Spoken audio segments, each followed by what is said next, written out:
The great darkness of space is infinitesimal, but in the ocean of stars laid out before us, today we only focus on one glimmering jewel. This nascent planet is named Azeroth, and would be the stage for some of the most extraordinary history. So don't forget to like and subscribe, and come, take a seat by the fire as we weave this tapestry of time. Azeroth, while on the surface, does not appear to be extraordinary. Slumbering within is one of the rarest and most powerful forces in the cosmos, a world soul. As the nascent soul grows and forms, the element of spirit within the world is consumed at an alarming rate. Suddenly, the once balanced and calm the spirit gave to the elements of Azeroth was lost. In its wake they became chaotic and agitated, taking on a more physical and corporeal form as they began to roil and rage across the surface. This primordial world was one of true danger and madness. Within each of the elemental forces, a greater power would rise, the elemental lords. For countless millennia they would battle and scheme against one another, one ceaseless war after another. These lords would thus be named Ragnaros of fire, Therazane of earth, Neptulon of water, and Alakia of air. It is not known how the next event began. Most dare not even speak of it. A shadow began to cast across the entire surface. From this unnatural darkness, shadowy creatures took root within the world.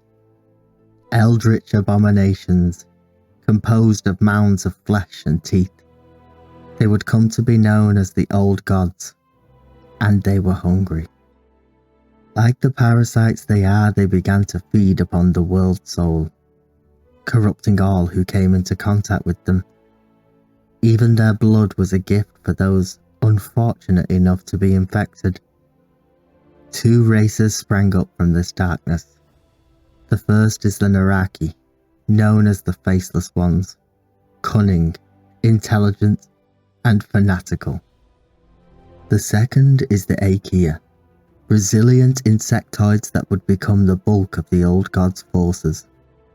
In unison, these two races worked tirelessly to construct bastion-like structures around the eldritch bodies.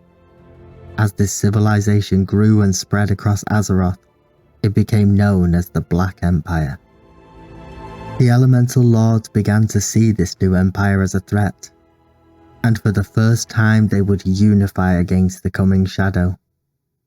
But the seemingly endless forces of the new empire proved to be too much. These once all-powerful lords were now slaves to the whims and madness of darkness.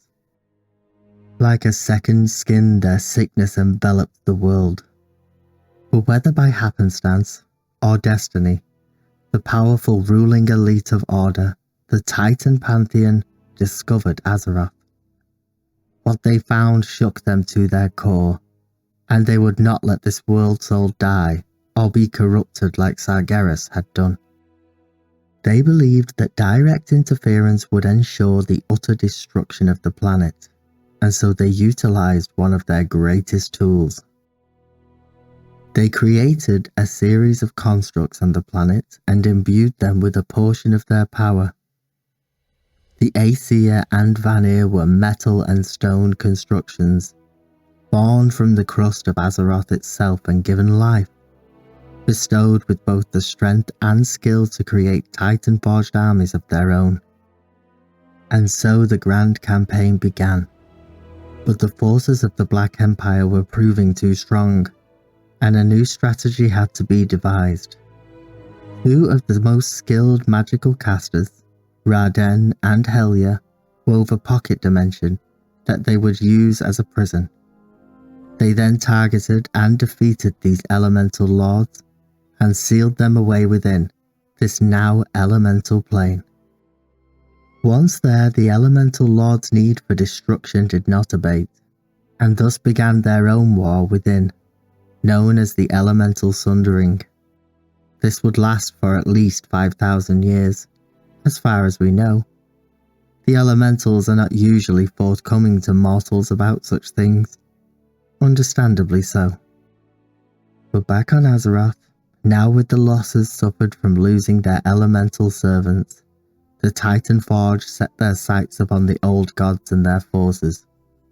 Unable to destroy these ancient beings, they instead began construction of prisons to hold them at bay. But the greatest and most terrible of these horrors, known as Y'Shaarj, still struck fear in the hearts of the Pantheon. Perhaps he was too strong. Perhaps he would win. Aman'Thul, the leader of the Pantheon, in a moment of lesser judgment reached down and ripped the festering mass from the planet. But its tendrils were too deep, and it left a huge wound upon the world soul, in which its lifeblood began to pour out. Not only that, but Y'Shaarj, knowing his demise would come, breathed his terrible last breath upon the world, and marking it for all time with his curse.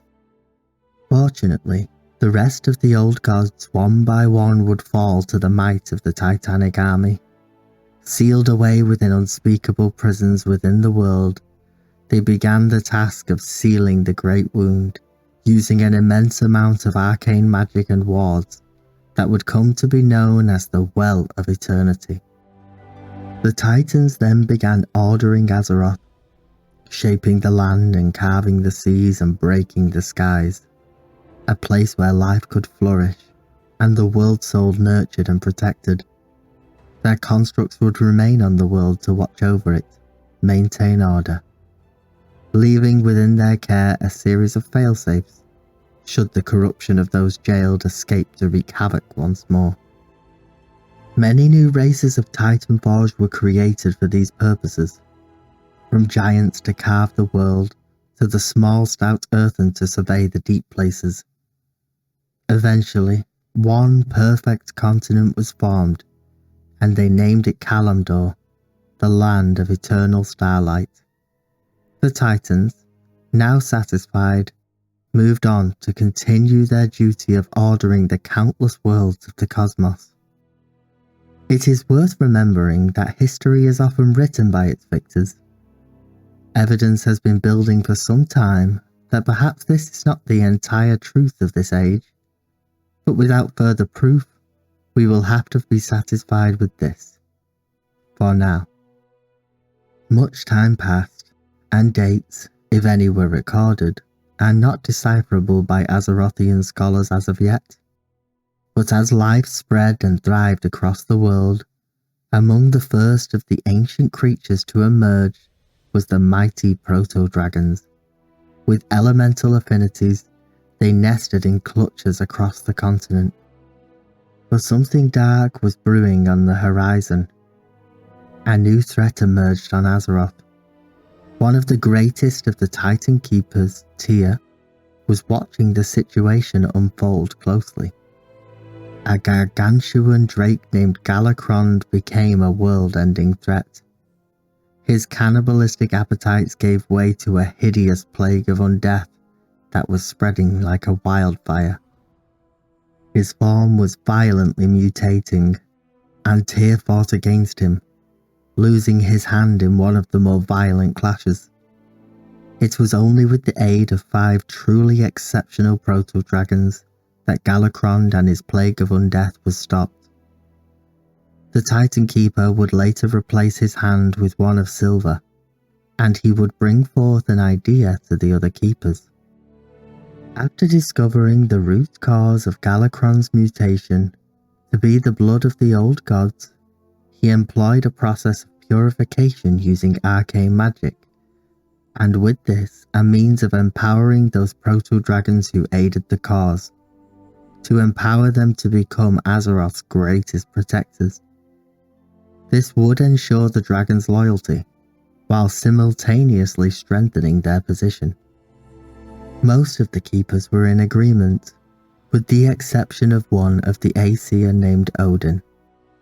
He believed the dragons could never truly be trusted, and their faith would be better served being placed in the Vrykul Titanforged.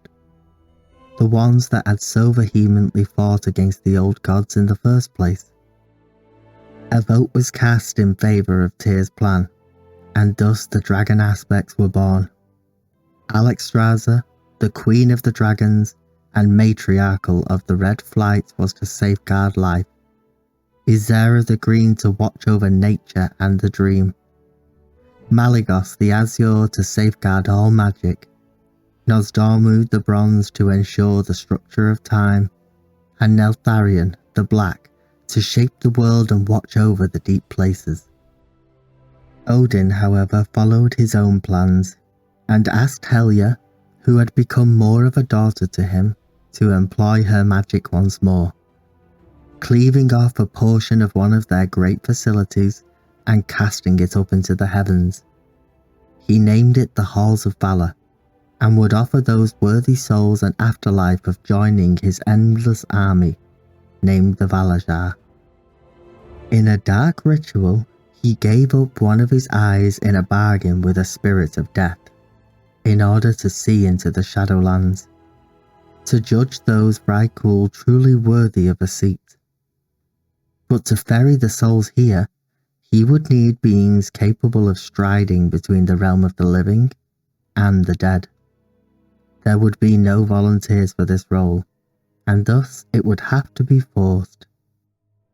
Helya disagreed with this course of action, and Odin subsequently committed a heinous crime upon her. She would be his first Valkyria and suffer this unnatural torment regardless of her will. The world had already seen such violence.